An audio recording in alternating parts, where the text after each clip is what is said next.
Ciao Paisan, welcome back. Welcome back to another phenomenal episode of Calcio Culture. I am your host once again, Logs. We are here today on another beautiful team preview in our preseason series here. I am joined by my co-host, Vos. He is back today. He is repping the right team finally. He knows where his loyalties lie for once, and we are incredibly excited to cover AC Milan today, the best team in Milan, the best team in Serie A. It's going to be an absolutely stupendous episode. Vos, how we feeling? I don't know about best team in Milan. I also don't think best team in Serie A, but there is a lot to talk about. Kind of continuing on what happened last year. A lot of drama last year. Kind of a lot of drama already this year. We're gonna be going through all that. But I do want to say a huge shout out to Sam and Nate. They did a great job and they tagged in. It's not easy to just hop on here and talk. It was great to have them on. They did a phenomenal job. But I'm happy to be back. I'm happy to go through Milan. I think this is probably the most exciting season preview because I do think over the last week there's been a ton of news. And right before we got on, we were talking about I did a full 180 on this team. I was out on Tare, out on Allegri, out on the entire Milan project, and they did a couple things that I really liked. And now they're in a very different place than they were a week ago. 100%. And that just goes to show you, Paisans, that a window can flip around, can change on a dime. A couple of signings, one or two that really go your way, and a team can be looking completely different going into the season, which has happened here with Milan. Paisans, again, welcome back. If you listened in a couple of weeks ago, we did actually drop a pretty early on window preview summary of what Milan had done, probably at the end of June, early July. And both me and Vos were very much concerned with where Milan stood. I think that, again, like Vos just said, our outlook has changed. But again, I think going into this season 2 here, my goal as the in-house Milan fan is to not get head over heels.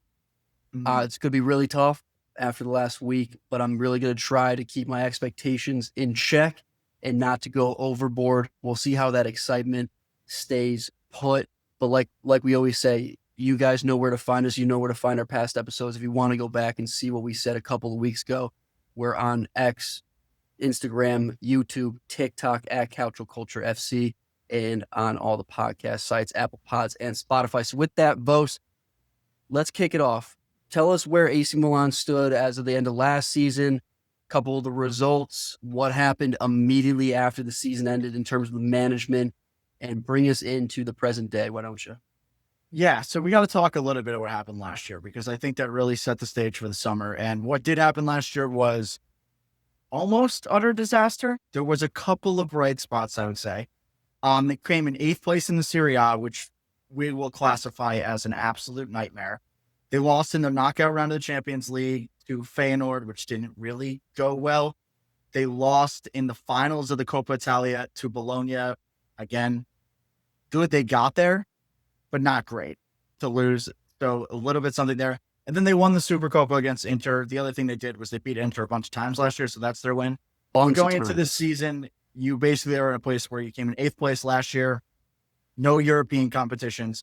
You got to a Coppa Italia final. So you have something to point to there, I guess. But for me, nothing positive to take away from last year other than we have a fresh slate now. We cleared house. They started the season. I don't even remember who they started with. I'm spacing out on his name. The manager? As a Fonseca. No, before Fonseca. Like it feels like it was so long ago. Oh, Fonseca. Yeah, like it feels like so long ago. Fonseca was there. That went terribly. Then Fonseca took over. They won the Supercoppa and then no real improvement the rest of the season. I would say he experimented a little bit, but nothing great happened. And then what Logan alluded to, a lot of change immediately in the summer, particularly starting with the management team. They brought in a real sporting director in Pare, who spent a lot of years at Lazio. And we kind of talked about that in our last episode. And then they brought an experienced Serie A coach. And they went polar opposite. They went Fonseca and Fonseca. They went outside of Italy, brought people in. Now they go a guy that has been there, done that in Italy. A guy that has also taken a Juventus team to 2 Champions League finals, played really exciting football, and a guy that's just been around the league. So they went full opposite. We're going to go classic Italian manager and see where that takes us. And I think a lot of people are probably in agreement that's at least going to stabilize the ship. But that kind of sets the scene for what we're going to talk about now. And the first thing we want to talk about is the transfer window, because like we said, a lot of people leaving, a lot of people coming in some really notable ones at that, which a lot of teams haven't really done. And again, in the last week or so, massive news that has really changed the outlook of this team for the coming season. And for the new Paisans, again, that new coach is Max Allegri, coming in after two different stints at Juve. Now, Vos, I'll let you run through the sales here, but I do want to say, I'll leave it for when we're talking about the purchases coming in. So why don't you lay out who's left?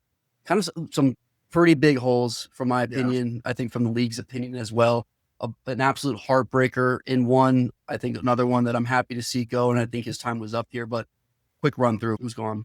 Yeah, and when we run through everybody that's gone, it's really important to note that there's some big names here, but they are actually going into, it's not actually crazy to think about it, but they're looking at a positive net spend right now, which is good from like a business standpoint. And they've kind of balanced the sheets a little bit, but in total, they raised 144 million from sales. Most notable ones, Tijjani Reijnders, who went to Man City, obviously left a huge gap. RIP. Probably a top 5 player in the league last year. I think most people would kind of agree on that. So left a huge gap, was easily the best player in AC Milan. Theo Hernández left to Al Hilal. Malick Thiaw left to Newcastle for 40 million euros, which is the biggest heist that I think I've ever seen. And be understated. Yeah, no, Maldini. Yeah. Maldini is rolling over at his managerial grave right now, saying, "You guys are welcome for buying this guy for 6 mil. You're welcome for your 40 mil." I do not know how they came to a 40 million value on Malick Thiaw. I don't even know what they could have been looking at from a Newcastle standpoint to get this done. But for AC Milan, that is a phenomenal bit of business. Incredible business. The other one that became official, Pierre Kalulu, spent last year on loan at Juve. He is now officially at Juve. Failed project from last year, Emerson Royale was phased out of the team very quickly at right back. He has now gone back to Brazil and Flamengo.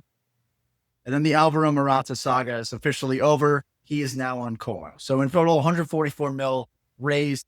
Notable holes that are there losing. Tijjani Reijnders in the midfield.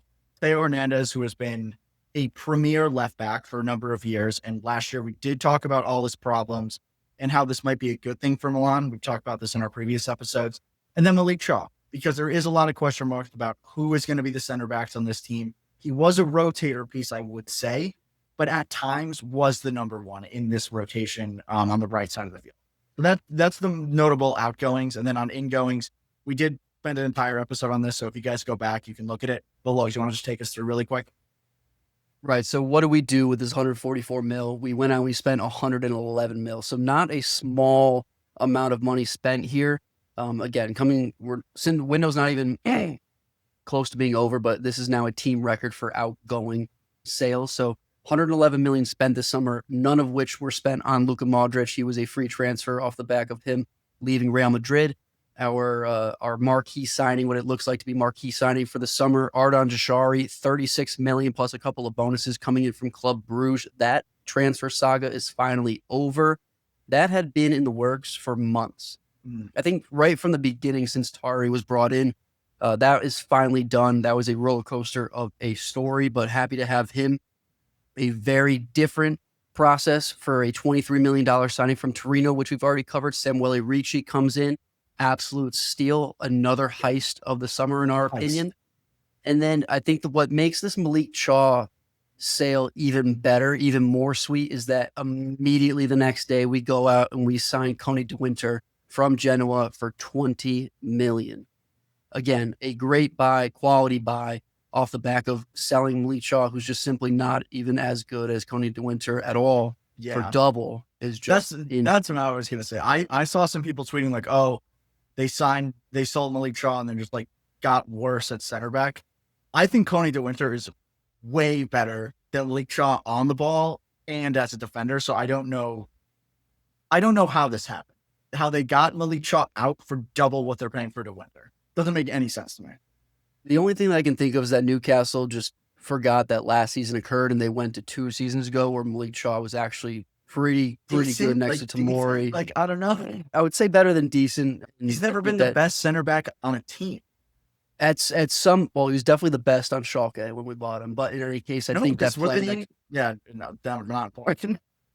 playing next to Tomori, he definitely could look better in some certain situations. In any case, happy to see him go. Best of luck to him. Happy to see Koni De Winter in. In terms of other replacements that we brought in, we did sign Estupiñán, an Ecuadorian from Brighton, left wing back, somewhat of a winger as well, to come in and fill in the void that Theo is now left. I like the signing. The only thing that really makes me upset about this one is that we lost out to Kuiper, also from Club Brugge, left back, that Brighton signed. So we just said, okay, we're going to lose out to Brighton on signing to Kuiper. Let's just sign the guy that they're trying to replace. A little bit cheaper. Nonetheless, we bring in a rather talented player, flew under the radar, but definitely had his fair share of good performances in the Prem, and a very experienced left back at that. And then to round it out, I don't know if this deal is officially done as of today, but is definitely going to be done by tomorrow. The recording today is Wednesday the 13th. But in any case, Thakame, a right back. Finally, we bought a right back this summer coming in from the Greek league, 10 million spent. So nothing splashy about it, but certainly good reinforcements off that right side. So listen, a lot of things happened in the last 7 days that Vos and I have been alluding 36 to. hours. Realistically, last couple of days. And the big domino that fell was Thiaw leaving, that $40 million coming in. That allows us to really pull trigger on Koni De Winter. We finally got Jashari in the door. He's already played a preseason game. Thakame is going to be done in the coming hours as well. So we went from a window where we had brought in a free transfer Modric, which is nothing to sneeze at. He's a Ballon d'Or winner. We had Samuele Ricci, who was a great buy, but we had a bunch of holes. We still had not addressed center back. Even with Thiaw on the roster, center back was a question. We were wasting all of our time focused on Jashari and trying to get him into the team.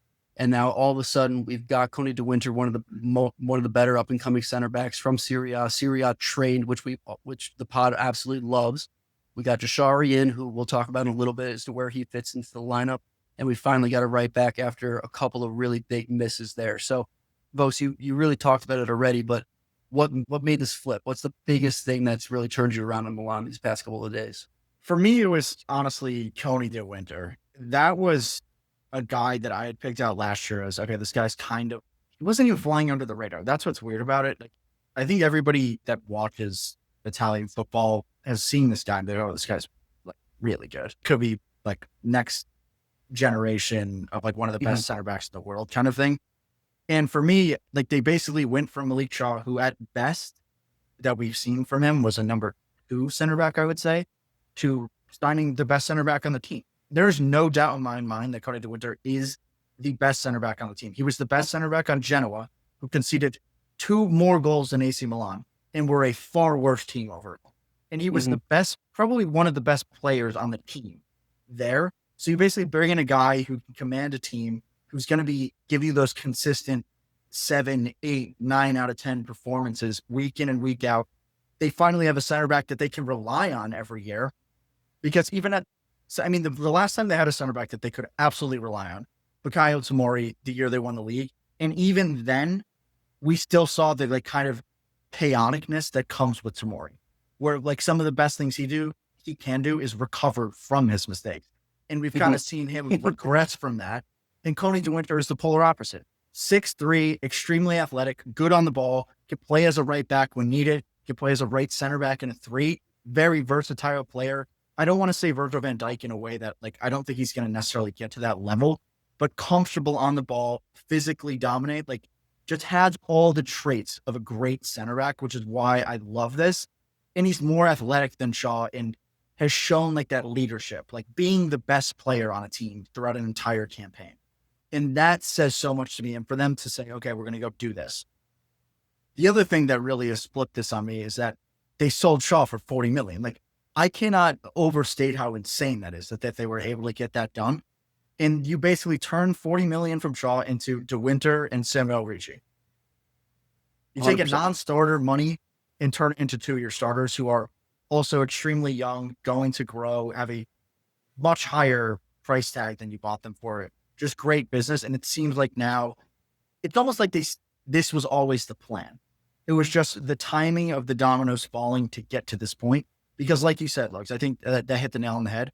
Shaw was the domino, and then these other things just happened so quickly after that it was almost like, okay, we're going to get this done. There was almost like talk in the background that we didn't know about. Right. Yeah, for me, and it's along the same lines, Vos, but for me, what really flipped the script in terms of my emotions around our window this summer is, one, that conviction that they finally showed in the last 36 hours. Because again, like you just put it, it seems like this was already ready to go. This was everything that they wanted to do. They just needed something to go, whether that was Chaw going for 40 million, or even if Musa, honestly, who's a little bit one foot out the door right now for what is being talked about as 25 million euros, which is, again, another unreal price tag. One of those things that had to happen for them to just pull the trigger on a couple of things, which they already wanted to do, and they had it set in stone, which again goes in line with another thing that really spoke to me, is that it seemed like Torre and the management here had such high conviction in getting Jashari in the door, and they never gave up on it. Bruges actually shut the door for about a week before we came back with another offer and finally got that deal done.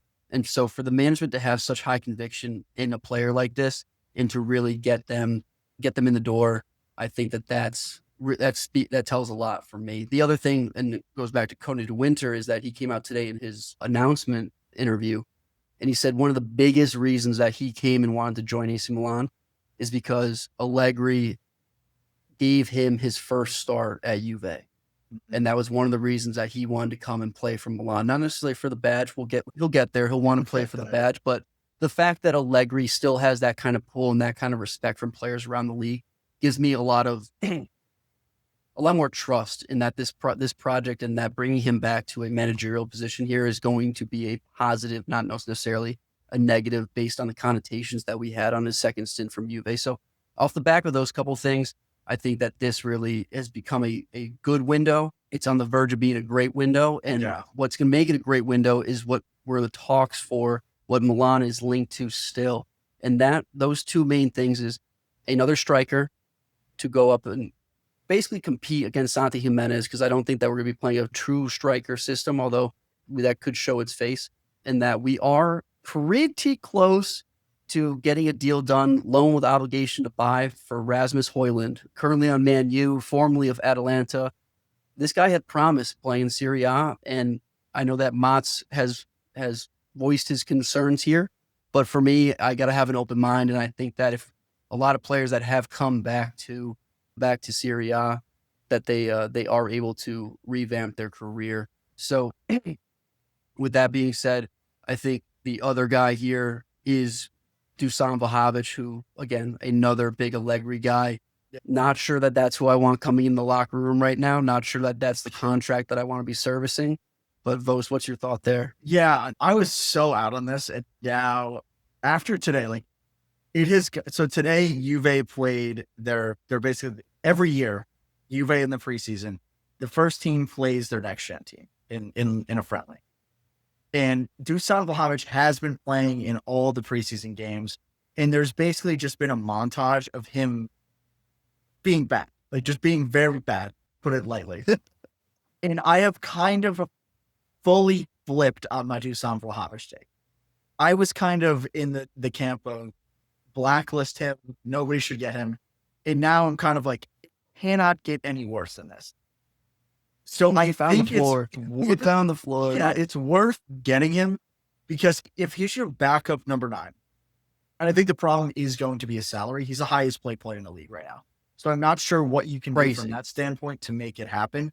But if Dušan Vlahović is your backup 9, let's not forget that this guy was exceptional at Fiorentina.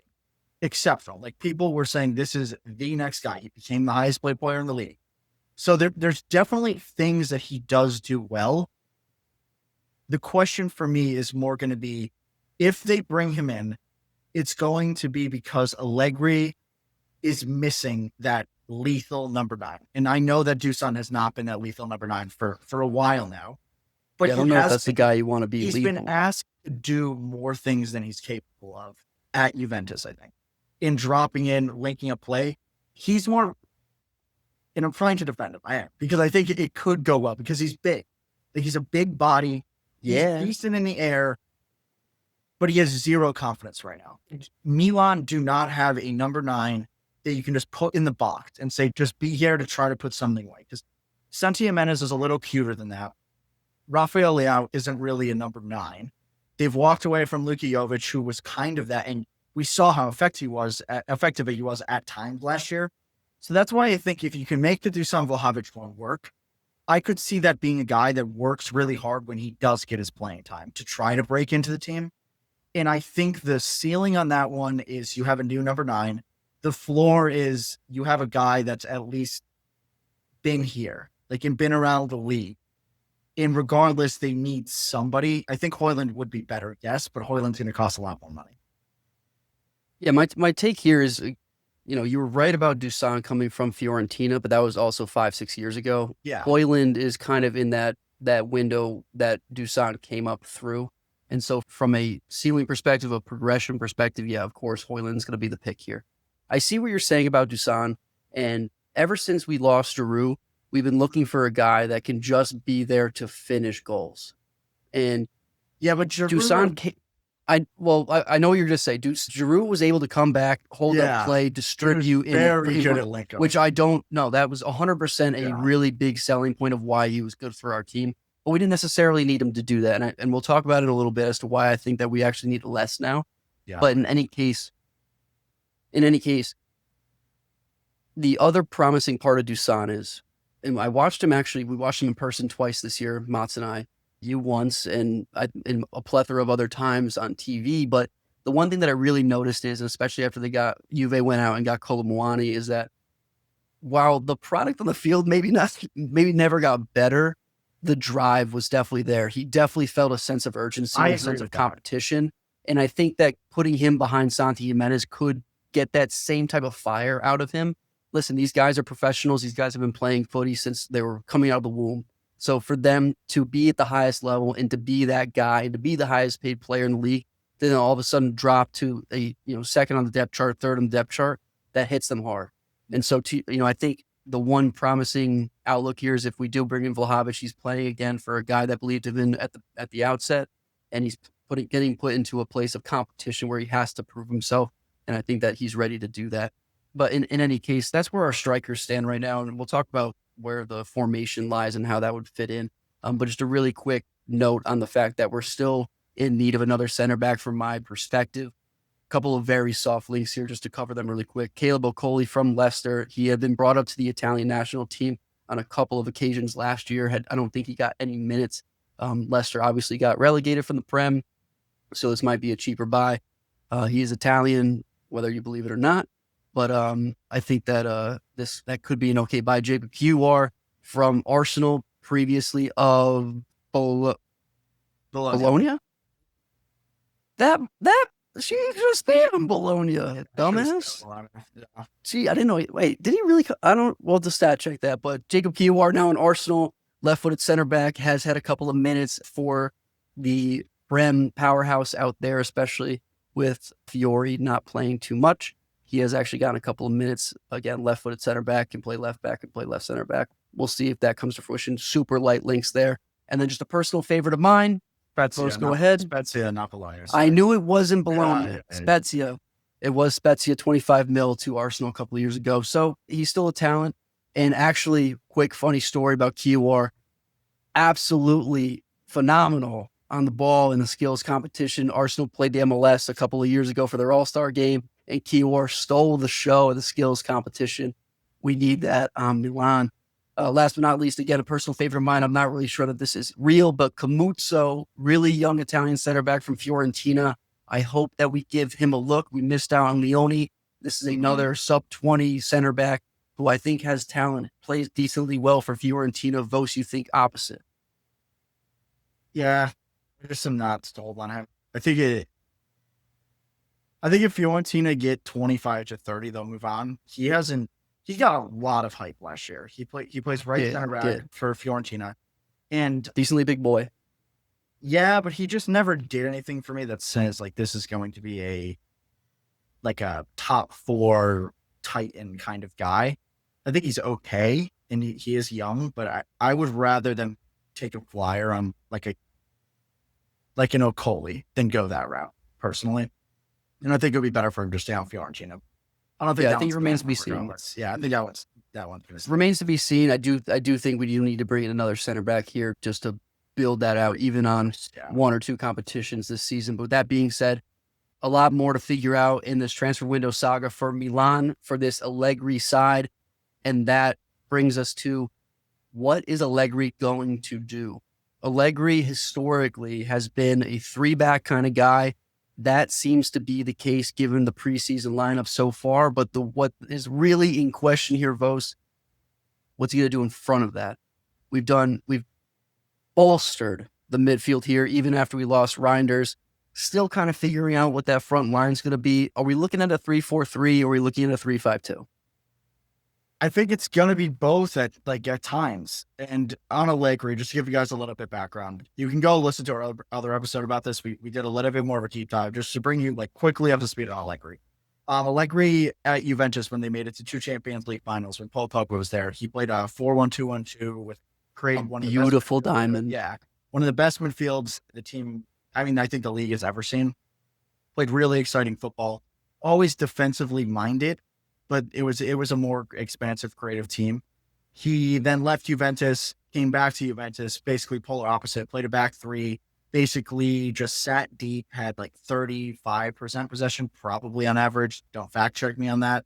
That's just the generalization to say that's how they played. And they were ultimately just looking to counterattack. And they did have success. I think they finished in 4th place in his final season there, even with the points deduction and all that nonsense. So he has success regardless of what he has done. He has been at AC Milan before. But yeah, but with Allegri, from everything we've seen so far this preseason, it is going to be a 3-5-2 or a 3-4-3. And I think it is, I say that, or because I think it is going to be both. We haven't really seen anything that says he's going to play a 4-3-3 or go back to that diamond, although they definitely have the players to do it if he wanted to. I just think that was so long ago now. I don't really see him going back to that. And what we saw in his second Juve stint was so defensive that even the thought of going back to a diamond is just so far removed. And I think things will probably have to really go wrong for him to do that, or go too well, where they get very confident and switch to a back 4 or back to whatever you want to call it, back 4, back 2 kind of thing. Mm-hmm. So I'd expect a 3-4-3, 3-5-2 playing defensive and counterattacking. I think they have a lot of good counterattacking players. So I do think it makes sense there. But I love the roster. I just don't know what we're going to get on the field, because it was the same thing last year. In my predictions, I think I had Milan finishing 3rd, and it just didn't go well. And there's nothing to tell me that didn't finish in 3rd. Yeah, there's nothing to say that won't happen again this year. But there's also nothing to say that this team won't finish top 4 this year. Because I think on a pure roster talent level, they're fully capable of going there. I think it's more question marks around, how is Allegri going to get his message across to the team? Is Allegri's tactics going to be able to match up to some of those other managers and some of those other clubs? Because there are a lot of good managers in this league now, and it isn't a 4 or 5 team league anymore. There are 10 teams that are competing for European spots at this point consistently. And we have a 100%. Resurgent Como. We have a resurgent Torino. All these different players that can get you. And if you're willing to sit back, some of those teams are going to get you. And I think as Milan, it is a very thin line to be walking, to be that defensive counterattacking team, and a more expansive, we are AC Milan, we're going to bring it to you kind of team.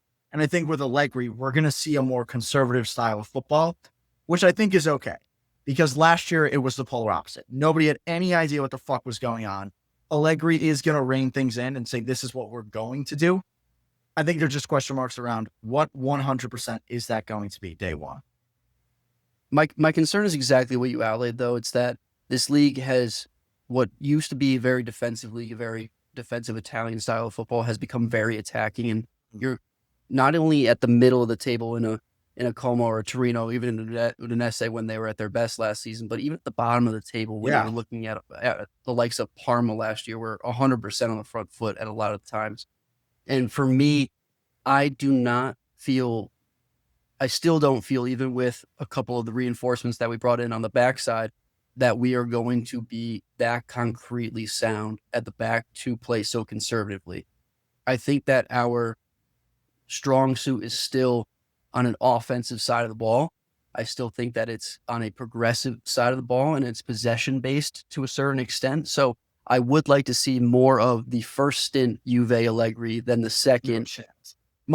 Mostly from just a fan perspective. Yeah. I don't want to see us just sitting back and letting every team play around us. But I do think that it also just plays into the strength of us that we have the ball and that we play on the front foot rather than waiting back and trying to counter 100% of the time. I think that's optimistic. I think it's going to be very counterattacking. Well, we'll see. That the fact that it will be counterattacking in your mind is actually pretty hopeful, and I'll touch on it in just a second. But I think with that being said, let's just jump into the roster, because once we go through the player archetypes that we have here, I think it'll be a little bit more clear for the listeners as to what and why we're saying what we are. So as we do, Paisans, back to front, start with goalie, defense, midfielders, rounding out with forwards. And similar to our Roma episode, there is only one man between the pipes from Milan. Yeah. It is Magic Mike Maignan.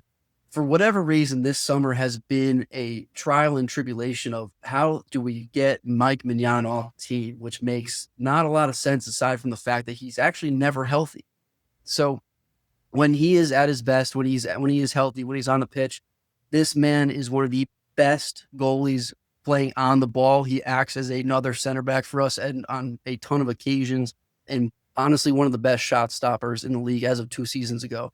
This past season, I do think that he took a step back in terms of his positioning in net, in terms of his ability to really win games for us. I don't think that shined through at all this past season. And so we'll see if he comes back to form in this 2025-2026 campaign. Behind him, we do have Pietro Terracciano, came in from Fiorentina. I think he had a stint on a Milan before this. I think we gave him to Fiorentina. Now he's back. In any case, him and Torriani are backing Maignan up, and I guarantee you that you will see one of those two guys here, because for whatever godforsaken reason, Maignan is going to step to the right next to the post by accident, twist his ankle. He's going to be out for 3 weeks because he actually got concussed on the way down because he hit his head on the pipe, and we're going to be in an absolute disarray. What's interesting is his thing has been calf injuries, which I don't really get. Go to the gym, dude. Go to the gym. For Mike Maignan, I will say there's really no drama there. Like, when he's healthy, he's going to play. He's a great player. What I would like to see, which I doubt is going to happen, his first season under Pioli, he was so effective on the ball. And like, obviously since Pioli's left, it's been less reliance on that. But I mean, he was literally a part of why that team won the Scudetto from an offensive standpoint, in his ability to stretch teams, play that long ball to Leão. So I would like to see them get back to that, because we haven't really seen him deliver anything since the Pioli days. Right. So it's not really drama. It's just something to point out. When you do watch him, he's exceptional on the ball. But we can just go into the center back group and talk about his back three looks.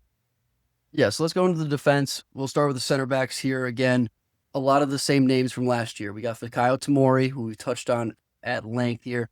Stranja Pavlovic is back, our big left-sided Serbian center back, who we don't know if he's ever practiced dribbling the ball when he's not in the game, but in any case, a big body, and certainly showed a lot of talent when he was playing for Salzburg.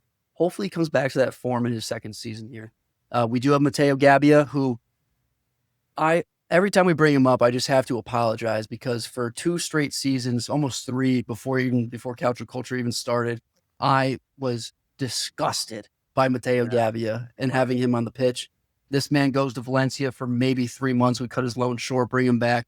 And he has actually been our most consistent center back for the last 2 seasons. So he is back. He's actually, I think, our last, Bartasagi's still here, one of our last Primavera players on the first team roster here. So always happy to have them around. We did talk about Koni De Winter coming in. He's definitely going to be a starter day one. We've touched on the fact that we're linked to Okoli, Kiawar, Kamutso, and Maehed. So I think another center back signing is in the works. But Vos, I mean, I think that this is definitely shaping out to be, assumably that Tomori Pavlović, Gabbia, just keep at least their baseline performance, this is going to be a better defense with De Winter in the lineup. I don't know about that. De Winter can only do so much to cover the worst parts of Pavlović and Tomori that we saw last year. And I think very quickly, it's looking like Tomori does not have a place on this team because Koni De Winter is not going to be the center back in my mind. He's very athletic. He is big, yes, but he's more of that like athletic build, can go out on the wing to make some tackles, kind of like the best parts of Pavlović, but much better on the ball. So he is presumably, for me, when we look at this as a back three, and I think that's how we need to talk about it, Koni De Winter is 100% the starting right center back for me. I don't think there should be any question marks around that. I think he's the best defender on the team, period. So he's my right center back. I don't know if you disagree with that or have pushback. And for me, that is the only position where Tomori can get back into the team. He's kind of like the backup right center back, left center back for me, because in Milan's Scudetto winning season, he was the left center back. And he basically forget. He was a very good complement to Simon Kier, in that Kier was big, strong, not as athletic, and he could Kalulu. And Kalulu. And Tomori could cover ground, and that was always his best trait. And in a back three, that's very helpful. But Tomori is just so chaotic and gets that tunnel vision that he isn't the day one starter on either side for me. What I will say is I expect Allegri to help elevate his game. And if you haven't seen Tomori play, he's probably one of the 5 most athletic players on the field at any given time. It's more so that game IQ. And Allegri understands that really well. I'm not sure he's going to love Tomori because of that craziness, but he should help him elevate there. So on the left side of the field, that kind of leaves you with, okay, we want to use our left-footed left center back in Stranja Pavlović, who at his best should be a great left center back, kind of like similar traits, very strong, very athletic, just terrible on the ball, which you kind of just deal with them. He also has very similar flaws to Tomori in that he gets that tunnel vision, will just run around. As Mott said, every single time we talked about Milan last year, chickens with their head cut off. And Pavlović is just a little bit less like that than Tomori, which is why I would say you're going with Pavlović. The other thing that Pavlović does give you, he scores a lot of goals on corner kicks. And even if he doesn't score goals, he is extremely effective in the air because he is gigantic and is a physical specimen. So that's kind of my right center back, left center back. And I would be very surprised if that doesn't happen. And then that brings me to center back, who we have disrespected him. You particularly have disrespected him. Matteo Gabbia has been the most consistent center back over the last 2 seasons. And he just makes sense to play as a center back. He doesn't do any dumb shit, which is really important for your center back. He is relatively large as a human being, also important as your center back. He is good on the ball. He's good. And not he's not great. going to launch balls anywhere, but he's going to pass the ball efficiently to other players, unlike Pavlović. But he, and it's so apparent when you watch, and it's almost to the likes of Nicolas Soule. He is one of the most unathletic players to watch in soccer. He's it's almost like his legs are too short or something, but he's not mobile.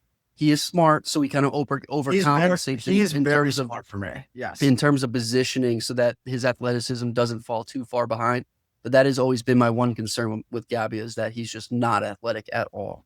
But again, I don't want to continue with the slander of Matteo Gabbia. He's definitely gotten us out of some games. He's definitely lost us some games, but you can say the same thing about our other center backs. One thing I do want to touch on before we move on from the center back crew here is Davide Bartasaghi, our other Primavera player, very sneakily 6'4".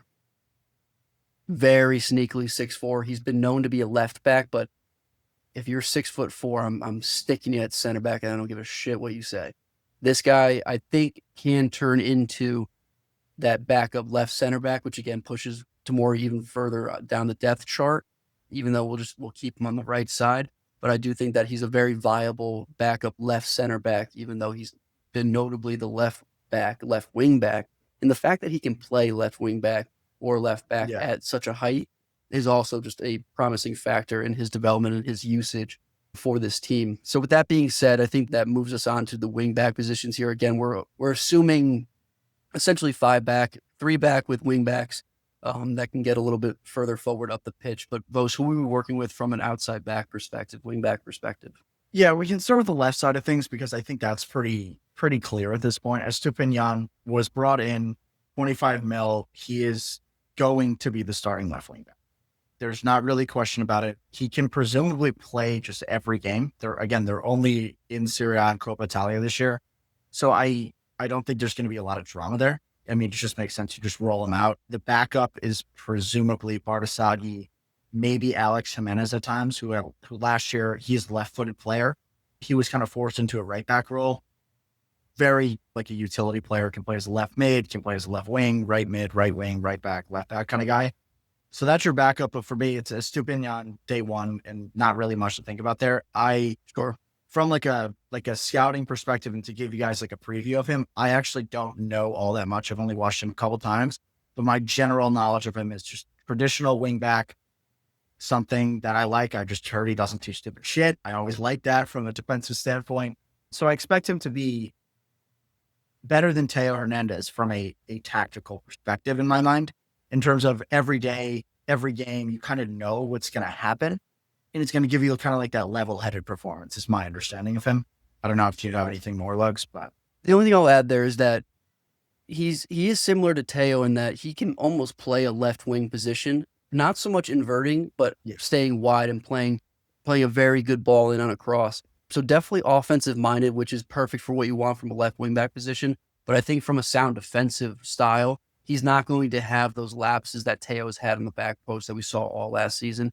He's also a pretty stocky guy, very quick. Don't get me wrong. Yeah, he's incredibly quick, very fast, but also a solid body. He's not just a pushover. So I do think that his profile here fits very well. Again, the connotation that we bought the backup of a guy that we truly wanted is a little bit strange, but this guy came in from the Prem, was a surefire starter for Brighton for at least a season and a half, and had great output. So I'm excited to see what he brings to the table, but that does bring us to the right side. And we have brought in Thakame. I do not know a single thing about him. Should be happening, Sam. It's going to be in the next 24 hours. Yeah. I'm not going to sit here and pretend like I know anything about this guy. Coming in from the Greek league, that's all I know. 10 million euros, decent deal. I think that we're going to touch on a player who's technically in our front line, a winger, offensive player. Let's just talk about him now. I don't think that there's any reason to wait because I don't think he's even going to be playing on that winger spot. Alexis Saelemaekers is coming back to Milan. He's now coming back after his second loan stint, and I don't even really want to talk about him that much, but I know Vos does, so I'm just going to leave it at that. Alexis Saelemaekers, Vos, go ahead. Well, so what I will say is that the Etakame signing makes a lot of sense, regardless of I have also not watched him play, but they haven't had a actual right back that is not bad in a very long time. So I think not bad is the caveat. Like just signing somebody that can play right back. The team doesn't have a right back right now. Period. If they don't bring him in, a traditional like that is position. So I think it makes sense regardless of if he even starts or if he is the backup in the end. The guy Lois was alluding to is one of my favorite players in the entire league, at Alexis Saelemaekers. He was at Roma last year where he played a little bit of wing back, kind of like played some winger. The season before that, he was at Bologna, played more winger, and under Pioli, he really got his start and was playing on the right side of the field, and then kind of got phased out for Christian Pulisic for a couple of reasons. Very obvious reasons, I guess I'll say. But in the preseason, we've kind of seen him play a little bit of wing back. I think his player profile actually does match wing back pretty well in terms of having that engine, get up and down the field. He's definitely more of a winger than a traditional right back in that sense. But you can kind of get away with that when you have Estupiñán, who's more like a traditional left back on the left side of things. You're playing it with a back three. He adds that like width on the right side that's a little bit more one-on-one creative, can also cross, can shoot with his left foot. So he's a really exciting player. For me, if he isn't playing in this team consistently, I would like to see him leave because I think he is very good and there are teams he can play for.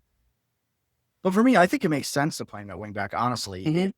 Especially when you look at the front line and presumably the front three, the attacking midfielder, striker, whatever you want to call it. the right-sided player there is presumably going to be more of like an inside forward and in every situation that we see. So it makes sense to play a guy that's more of like a traditional winger, is going to hold the width, has that engine, can still be creative and offer you that 1v1, take on your man kind of thing. Very athletic player, like very fast, quick in counterattacking, can carry the ball well. So it's a player to watch. This side of the field is more a drama because we don't really know who it's going to be. We've also seen Yunus Musa play a lot, who has kind of been shown the door for 25 mil, which I think Milan would take. But at the same time, Milan's kind of unsure if they want to do that because they have been playing Musa a lot in preseason.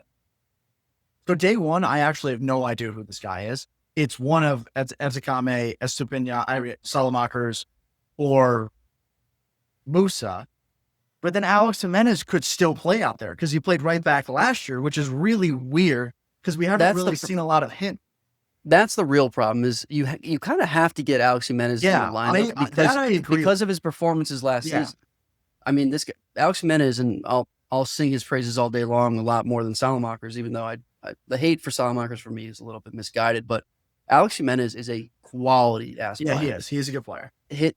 Not only did he have glances of brilliance last season, but I think that his middle, very average game is still incredibly serviceable. Even though he's a left-footed player playing off the right. His one downside is very similar to Theo in that he has almost zero defensive skills and he's an absolute liability from a defensive standpoint.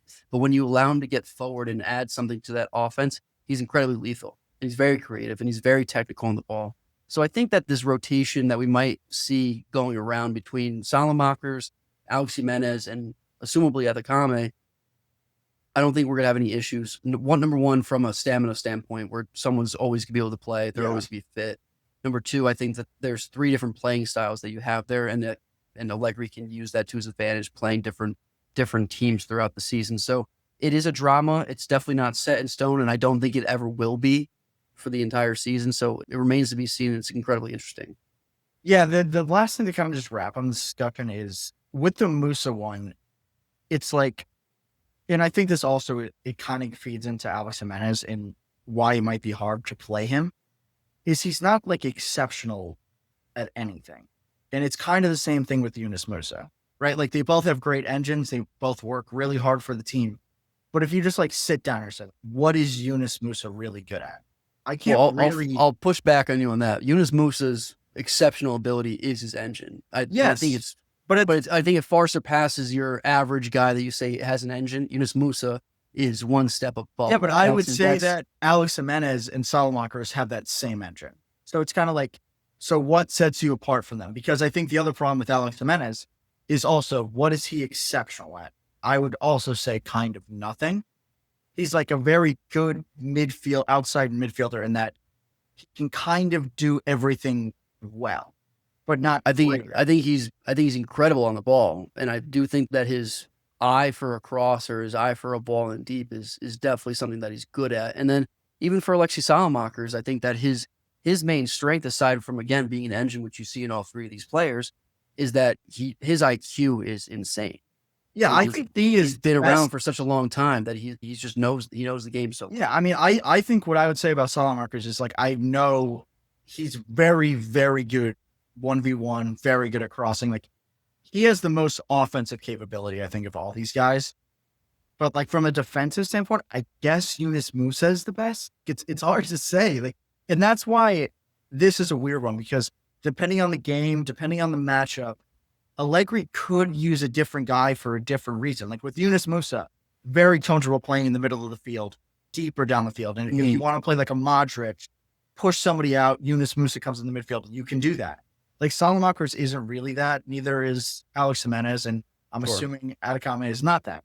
But what Alex Jimenez can really do for you is like hold the width, like in a way that Salamakers has, but he's left-footed. So he can hold the width and then cut in. Salamakers can hold the width and then deliver that final ball. So there's a lot of different things you can do with him. So I'm curious about what does happen here, because I don't think the day one guy is necessarily the day one guy for the rest of the year. On the left side of the certainly field, not. I think Estupiñán is the day one guy, and he's the guy for the rest of the season. 100%. And so I think with that, though, you bring up the midfield and you bring up what you can do if you play Musa. So let's jump to the midfield. We've touched on a lot of the names that's here already, but just to quickly run through it. Again, we bring in Luka Modric from Real Madrid, past Ballon d'Or winner. Yusuf Fofana is flying so far under the radar, but he is still here. Yeah. He's still on this roster. He's still available. Let's not forget that we spent $25 million on him last summer, and he was a highly touted transfer in. And to be honest, one of our more consistent players last year next to Reijnders. So he is still available. Ruben Loftus-Cheek coming back to fitness and was not healthy for, I would say, 90% of the season last year. But if we do remember 2 seasons ago, was a double-digit goal scorer, lethal in the box. And let's not forget, this man is 6'4", big body, loves to get forward. We do bring in 2 guys, Samuele Ricci, again, more of a holding midfielder, more of a tempo guy, very composed, coming in from Torino, past captain at Torino. Very interested to see if he can translate that to a better team in Milan. And again, Ardon Jashari, who I'll do a little bit of a spotlight on in a second, comes in from Club Brugge, marquee signing, 36 million coming in. I will tell you a little about where he fits in. We talked about Yunus Musa, again, a little bit out the door right now with a $25 million price tag. That makes a ton of sense. Nottingham Forest is looking to bring him in. And so if that's the case, I'm fine. I'm fine to let him go for that amount of money. That's really big price tag. I think the club would probably agree with that too. And I 100%. And Yunus Musa, like, that's not to disrespect him, because I think he is a good player. Still so raw. But like, going back to what I was saying, like, Milan is kind of in a place where they need players that are good at very specific things to move the club forward. And I just think Yunus Musa is more like that, like, utility guy, like Atletico Madrid kind of guy, like, cover ground, don't do anything dumb, be good at playing a position. And they're like kind of past that point. Right. No, I think that Atleti show is actually crazy accurate. And it goes to show that, Atleti just went out and got Johnny Cardoso, who I think is very similar to Musa, but in any case, not to belabor the point. 2 other players that have been on the roster for years and have been shown the door a couple of times now each. We have Ismail Benacer, who came back from a Ligue 1 stint this past second half of the season, was a huge part of our Scudetto run, no longer part of the project. I do foresee him not being on the roster come at the end of this transfer window. And sadly, our boy, Yassine Adli, friend of the pod, king of the barbecue, is still being shown the door. No matter how much he says he loves Milan, and we know he does, we just can't seem to find a spot for him on the team. And neither can other teams, because obviously Fiorentina did not push to bring him on full time. He will probably not be on this team come September 1st. So let's just focus on the 5 names that I noted prior to Yunus Musa. That's Luka Modric, Fofana, Loftus-Cheek, Ricci, Jashari. Where do you think this goes? I want to safely assume this is going to be a 3-man midfield. Because I want to safely assume it, because I think this is our strongest group. And I know that makes a very difficult conversation up front, because there are 3 big names up front that you do really want to get in the lineup. But I want to speak about this from a 3-man midfield. Okay, when you say 3-man midfield, what is the makeup of said midfield? There's going to be two holding midfielders, presumably a 6 and an 8, and then you have to have a 10, because the combination the talents that you have in Pulisic, Luka Modric, and Loftus-Cheek, you have to have some type of purely creative position, and that's where those guys fit in. It's those other 2 that I think make this really interesting, and that's split between Fofana, who's now the longest tenured of the 3 people we're talking about, Ricci, and Jashari. I mean, I'm going to disagree a little bit, because I think there's other players that could play down there. In terms of the 2-man midfield, because it's going to be like a front, let's call it a 2-man, 3-man midfield, like front 3. So it's like a number. The two holding is going to be there no matter what. The 2 holding is going to be there no matter what. Exactly. It's a question mark of, is the front 3 a left wing, right wing striker thing, or is it like a number 10 and 2 strikers, something like that? For me, this is a very difficult puzzle, but I think what we've seen from Allegri has kind of told us what we're going to see. And I think that number 1 of that is Samuele Ricci is going to be a starter, which I think does make a lot of sense. From a keep the ball, don't do anything dumb perspective, he is number 1 on my list in terms of those guys. Again, like Log said, he was the captain on Torino. I think the very big misconception with him is that people are comparing him to Pirlo. And he is nothing like that at all. He's not going to launch those long balls. He's not going to be taking free kicks.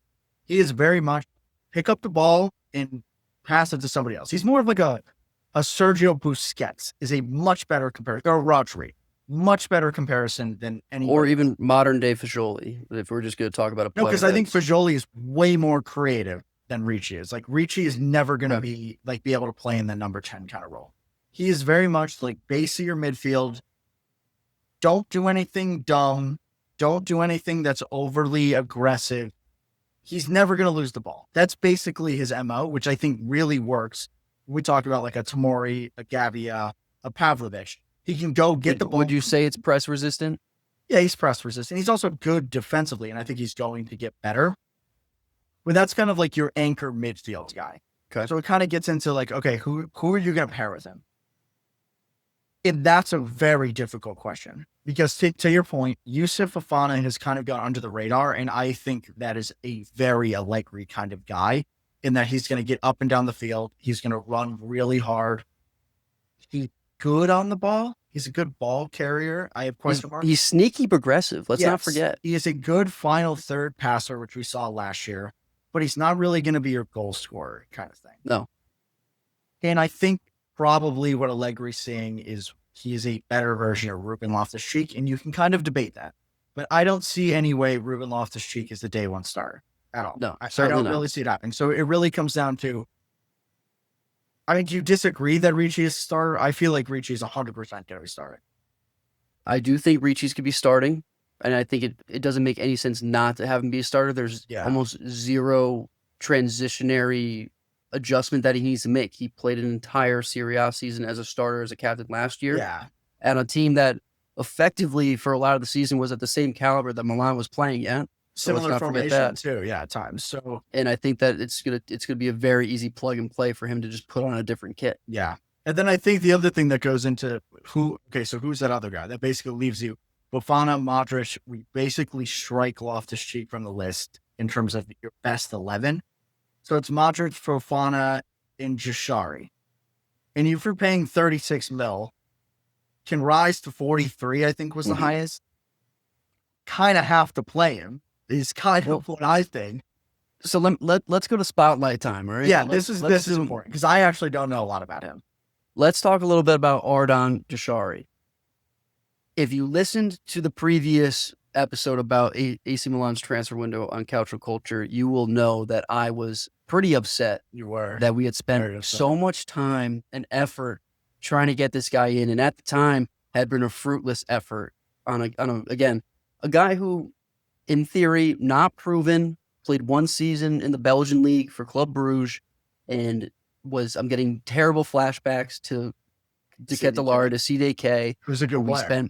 Who we spent basically the same amount of money on and left him after one season to go be way better at Atalanta. Let me tell you something about Ardon Jashari. Ardon Jashari is, and you'll hear it in interviews as of the past couple of days, the best midfielder to come out of Club Brugge ever. Those words have been spoken. The best midfielder to ever play for Club Brugge. Now, Club Brugge isn't some rinky-dink club in God knows where Europe. Club Brugge has a long-standing history of being the best team in Belgium. So that means that Ardon Jashari of Switzerland is the best midfielder to ever come out of the Belgian league. That's high praise for a 22-year-old coming out of one season playing in the Belgian league. So what does this guy do? How does he get to that kind of stature? Ardon Jashari is a mix between a 6, in that he's an incredibly aggressive and decisive defender, goes into tackles hard, wins a lot of them. Very high win percentage on a tackle basis. And he's a mix between that and a box-to-box 8. High energy, covers a lot of grass, covers a lot of the pitch. And where he's the most effective is not necessarily that he's the most composed player on the pitch and that he's able to be, he's not a Pirlo, he's not a tone setter, but what he can do is almost reminiscent of, I'm forgetting his name, French midfielder, press resistant as hell, Tottenham, Dembele. Was his name Dembele as well? Yeah, Dembele. You're right. That's who I'm thinking of. This guy's press resistant as hell. He gets the ball in our third, and he's going to get that ball out, no problems, no questions asked. His one trademark move is that his left foot is a magician's left foot, and he's able to place a long ball over the top, whether that's straight over the defense to the striker, across the field to the outside mid, presumably Leão, presumably Pulisic. This guy's going to be able to play peaches, getting us up the pitch. And one thing that I did say that I was nervous about going into this season without this player profile was that I was not sure how we were going to get the ball from our defense to our offense in a progressionary fashion, because Fofana was not that guy. Yeah. Reijnders was able to do so from a dribbling perspective. Modric, not the type of guy that can do it day in and day out for the entire 90 minutes. Jashari is going to get that job done from what I have seen. Again, I said at the beginning of the episode, I don't want to get too far head over heels here, but from what I saw, this guy's the best passer from a holding midfielder perspective since we've seen Sandro Tonali, and everybody knows who's listened to this pod that I put Sandro Tonali as the GOAT, the best player of all time. So for me to put a comparison out there takes a lot. I do have high expectations for Jashari, and that is exactly why I think he's be playing day one as that second midfielder next to Ricci, because we do have that composure from Ricci, that tone setter, that pacer. And then we have Jashari, who's going to get that ball forward, whether you like it or not. He's the one that's going to progress the ball. And honestly, 90th percentile in assists from midfielders last year. I expect to see the same kind of output from Milan this season. Yeah, and I think to your point, 90th percentile in progressive passing as well, which is kind of what they need. Mm-hmm. What I think will go into this, which is interesting, is Allegri has that like defensive mindset first. So it's going to be weighing like the offensive ceiling of Jashari or Fofana's defensive capabilities. And that's kind of what he needs to juggle and work out what is going to work best. Because it is hard to sit here and say that Youssouf Fofana doesn't deserve to be in the team, because I thought he was exceptional last year. He was 100% outside of Reijnders. He was probably the best midfielder, and he did contribute offensively. He was kind of pigeonholed into playing as like a deep lying number 6, which really wasn't his role. So I think that one is going to be more of like a game by game basis. I will say, like when they're playing like an Inter Milan, maybe we see Fofana and then Jashari comes off the bench. And like, it makes it hard. Like, when do you use Loftus-Cheek? And I think Luka Modric will probably be used in a more advanced role, or in games against people that are going to sit really deep. But I would agree with you in that the number one pairing day one should be Ricci and Jashari. And I think Modric is going to more be that like one-off game kind of thing. Like, okay, we're going to start Modric for this very specific reason in this very specific game. Or he's going to be the guy that comes on in like the 60th minute and wins the game for them, which is, you need players like that in the modern game. You have 5 substitutes now. The better teams can have very effective players come off the bench, and it makes sense to do that. But yeah, I would agree. Day one, it's Ricci and Jashari. I think it makes sense. I think that's what they wanted to do. That's clearly why they brought those guys in. And that brings us then to the front three. And it is a front three, whether it's a winger, striker combo, number 10, 2 striker combo, whatever it is, it's basically going to be 3 forwards that are playing as like inside forwards. There might be a little bit of movement there, but those guys are Rafael Leão, Christian Pulisic, Santi Jimenez. I forgot about these 2 guys. Samuel Chukwueze, Noah Okafor. I'm going to strike Alexis Salamakers from this list because I don't think he's going to play there. And then guys that are kind of like in the running for that number 10 spot, notably, is Luka Modric and Ruben Loftus-Cheek, because they both can play there. And they offer something very different from like what a Christian Pulisic would offer. And then look, what we did mention before, Dušan Vlahović and Rasmus Højlund are linked. They are presumably the Santi Jimenez backups, though, at the end of the day. So let's talk about who's here. Who is the best 3? And do you think that the best 3 is the most effective 3 for this team? I think it's very clear the best 3 here. It is. It is. I just had a thought. I think the best 3 here is Rafael Leão, Christian Pulisic, and Luka Modric. No, I think that's the best 3. I really do. I don't think that Luka Modric came into this project thinking I'm just going to be that 60th minute man. I think that there was conversation around him having actual real minutes and starting some real games. And I do think that he's got some juice left. I really do. And if this man's got juice, there's no way he's not part of the best three. Okay, my question for you with that, because I think from a pure FIFA rating, these are the best players, like pure technical ability, I would probably agree with you. Where I'm going to push back is that if you play those three guys, how are you scoring goals? Because those guys are not going to produce, and the rest of the team around them is not going to produce enough goals, period, I think, to carry you through. But you just asked me who I thought the best three was. You didn't ask me what the most compatible three is. Yeah. And let's not get it twisted here. I mean, Leão scores goals when he wants to, which is not all the time. Pulisic was one of our top scorers last year. If he can continue that streak, he's a goal scorer. Modric's not going to be a goal scorer. So what do I think the most compatible front three is? And I think it's clear and it makes a lot of sense, is to keep a front three of a left wing striker, right wing, and that's going to be your Leão off the left, Santi in the middle, Pulisic off the right. It was a formula that made a lot of sense last year and worked incredibly well when they were all firing on all cylinders, which wasn't very often because Santi only had half a season and played maybe 3 good games.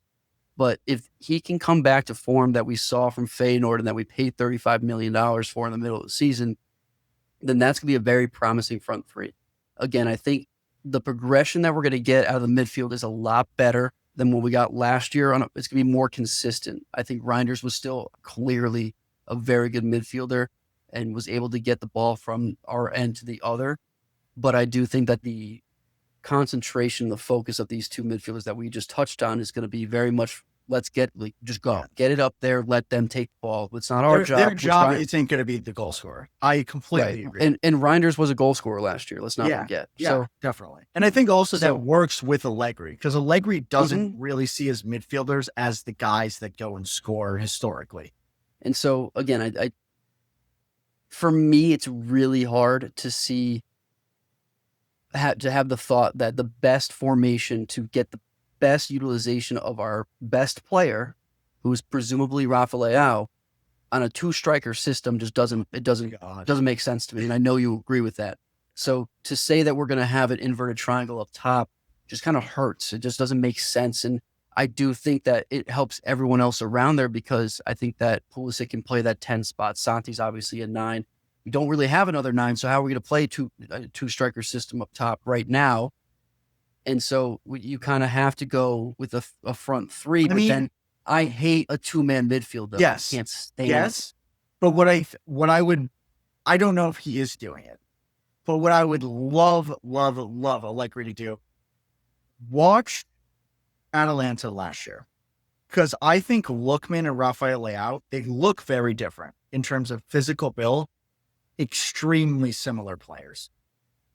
Lookman he plays technically as a 9, but drifts way off to that left, gets the ball on the counterattack, 1v1 kind of player. So there is a recipe to make your striker work as that left wing. And I think if he looks at what Gasperini did do with Lookman, Gasperini had Lookman, Scamacca, and then CDK, whoever you want to put there as a 10 kind of guy under them. There is a recipe to make this work. And I think Santi Jimenez, Rafael Leão, Christian Pulisic could be very effective. It's how do you figure out that recipe for Leão? Because we talked about it last year. We talked about it for many, many years, me and you kind of separately off of the pod. How do you get the most out of Rafael Leão? Because he is your best player. I don't think anybody's going to argue against that. But it's how do you get that out of him every week? And he's one of those guys, you have to put him in a position to succeed.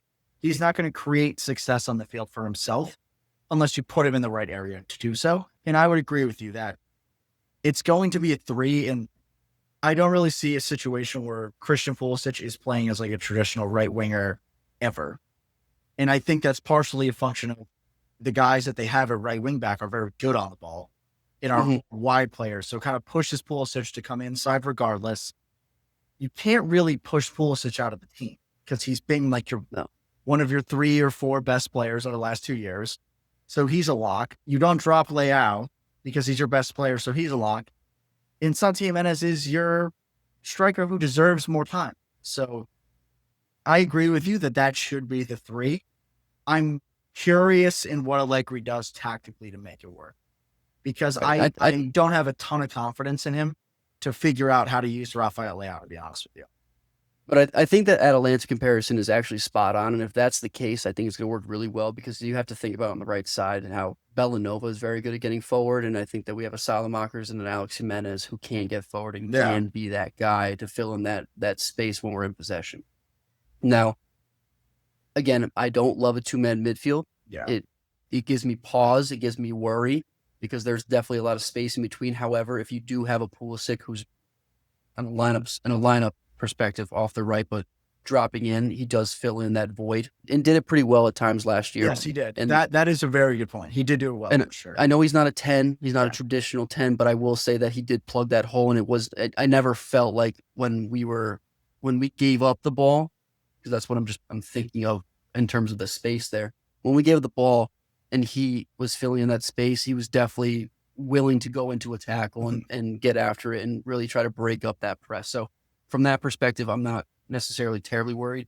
The one thing that gives me a little bit of solace here is that from day one, when Tare and Allegri came in, shook hands, said hello, how you doing, shared a cappuccino, shared an espresso, the number one thing that they talked about was Rafael Leão is our guy. Yeah. And it was 100% clear from the fact that the price tag when Bayern came knocking and all these teams came knocking was 125 or nothing. I think that just goes to show the commitment level that we have for Rafael Leão to succeed on this team. And so Allegri is going to do what is needed to make sure, to your point, Leao's not going to go out there and make it happen for himself. But when you put him in the right positions, he is a world-class player. I do have confidence that Allegri is going to put him in the right spot. It may take a couple of games. It may take a little bit of a warm-up period to do so, but he's 100% committed alongside Tari to make sure that he's our spotlight player and he's going to be the guy. We haven't had the guy in a very long time. So to have that commitment level from the management dripping down into the manager, now into the squad, I think is going to be a very helpful way for us to say, okay, regardless of the fact that we're sitting back in the scenario that you presented, we have a way to score. We have a formula. We have a designated tactic as to, okay, when we need a goal, this is what we're going to do. And I can guarantee you that flows through Rafael Leão. So from that standpoint, that gives me a little bit of, okay, let's see this work out. Let them work, give them the chance to show us what they got. And so I do think that this team is rounding out to be very promising. And I said that last year, but last year I felt very different at this point in time. I agree with that. I think it was promising, but I felt very different. I agree with that. This roster, I feel much more settled. Last year, I felt like chaotic. Like there was some chaotic positivity everywhere. I feel much more settled as a Milan fan, as a Milan supporter, a Milanista. The Rossoneri are shaping out to be a much more consistent team, if nothing else, this season, rather than similar to Roma, a roller coaster of a squad that you have no idea what's trotting out onto the pitch game after game. Yeah, and I think that goes to the signings they made.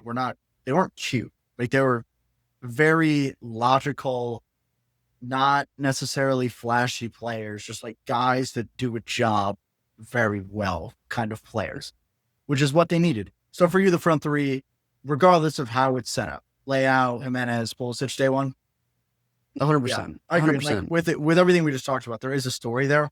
But I think the other really, really big story and very important story is Santi Jimenez. Because we talked about this at length on the pod, off the pod, where we're both in agreement that he needs more time. Like it's not, let's punt on him. He came into a really bad situation last year. I don't think any striker would have done well last year. And you've got to at least give him the chance to redeem himself. And I hope that they give him like more than like 3 games. Like I would say like 10 games, no matter what happens, you are the number 9 and then kind of reassess from there. So that's just something I'm watching as well. Listen, there's a player in there that once scored 4 goals in a game. This guy's got a nose for goal. He knows how to play at a high level. Feyenoord wasn't, again, like I go back to Club Brugge. Feyenoord's not some rinky-dinky club. No, big Is club. a perpetually strong club in the Eredivisie, has brought through a ton of very quality players, and Santi is nonetheless the same. Yeah, I mean, And this guy scored 23 goals in Eredivisie season. That's what I'm saying. And so he has the qualities, he's got the potential, he's got the talent.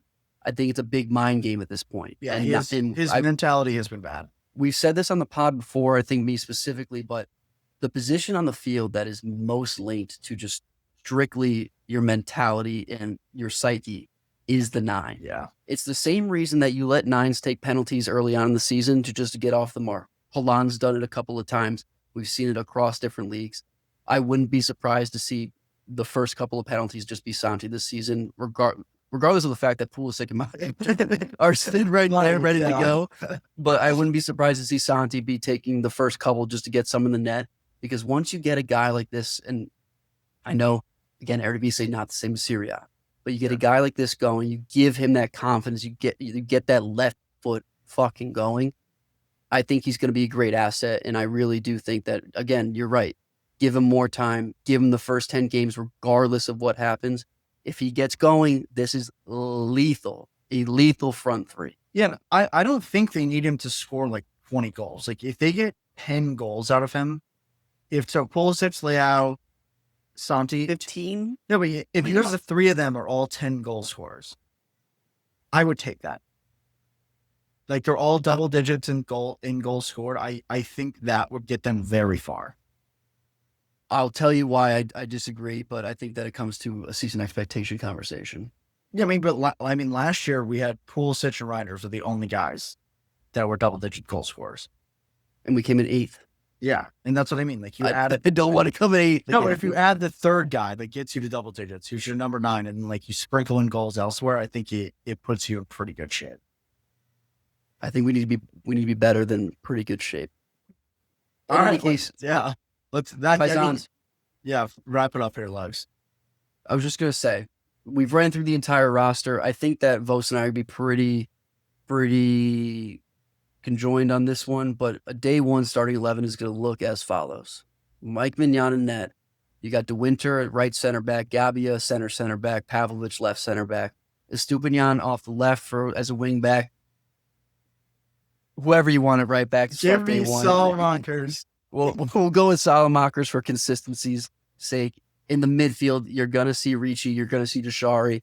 That's a very promising young midfield that I hope we don't just do another Reijnders, another Tonali. I hope we let them grow together if that potential is there. Then you look to up top.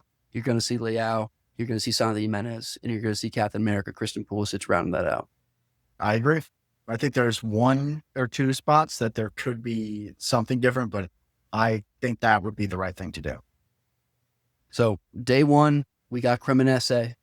Actually, we played Bari. I think we played Bari this weekend. We're going to see our first official Coppa Italia game. We're playing Bari.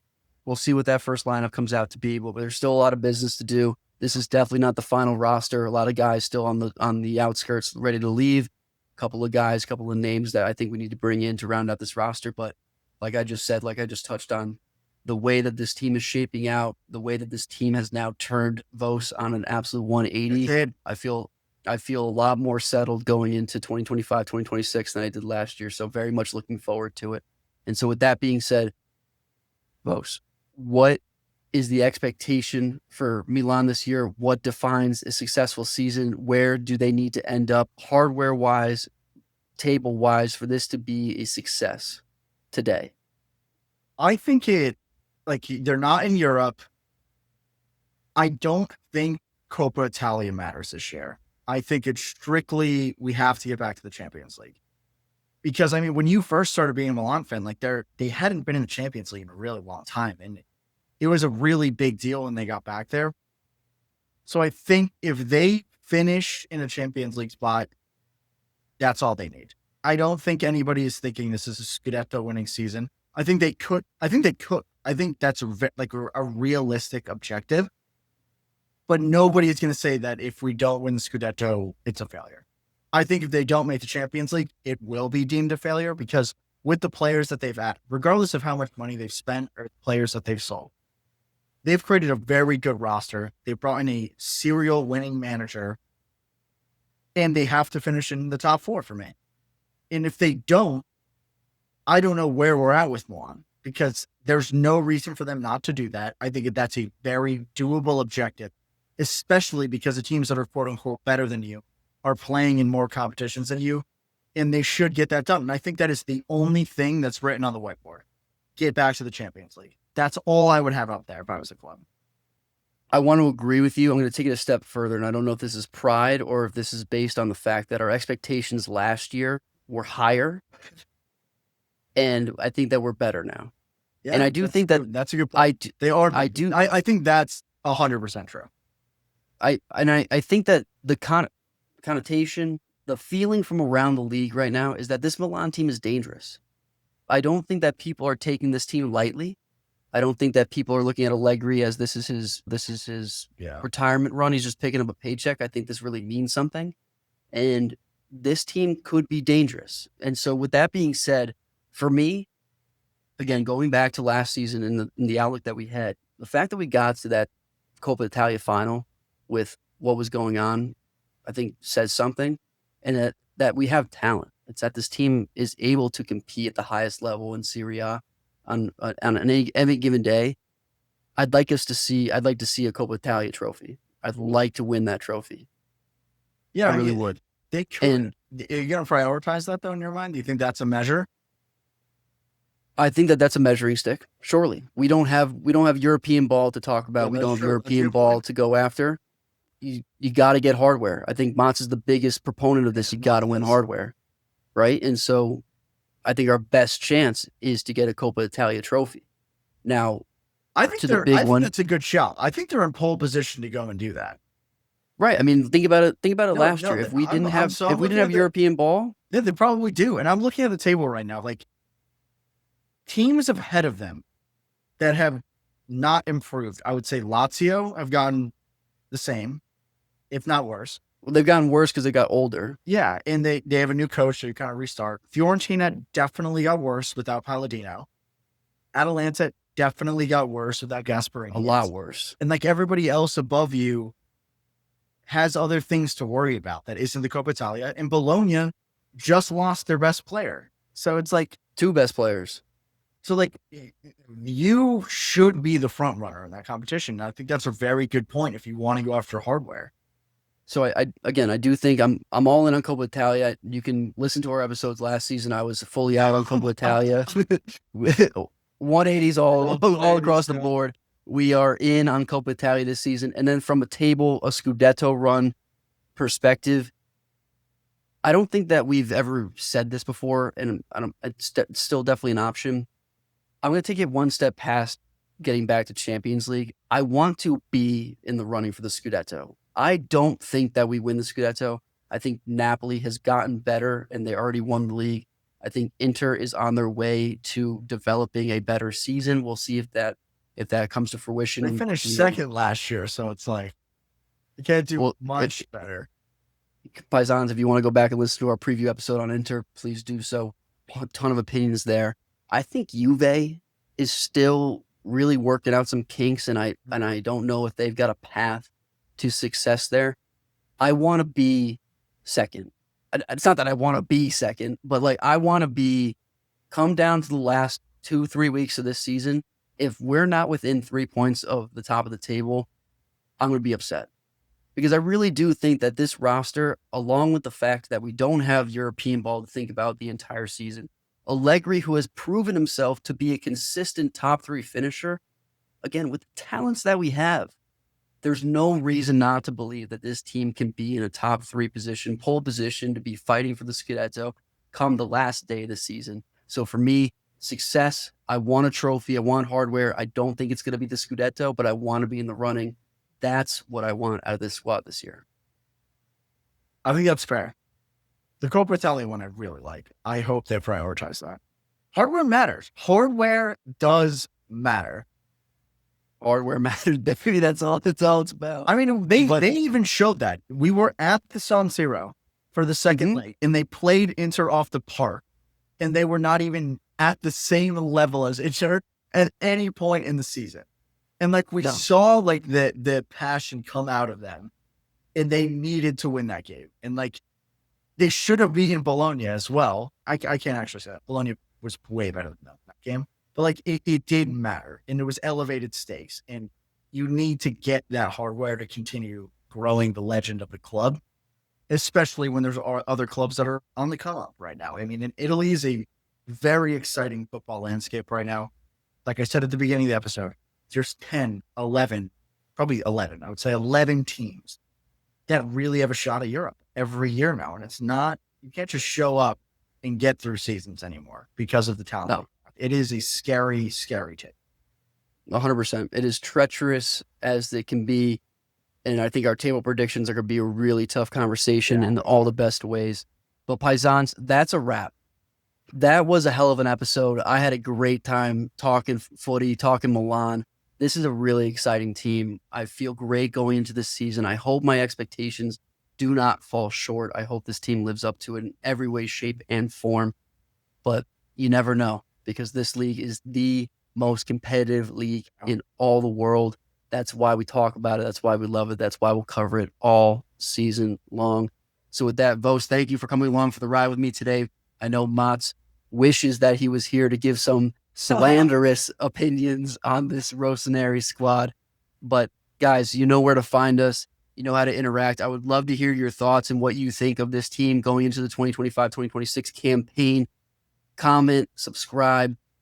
Tell us what you think. I want to hear your thoughts. I want to chirp back at you. I want every possible thought out on the board.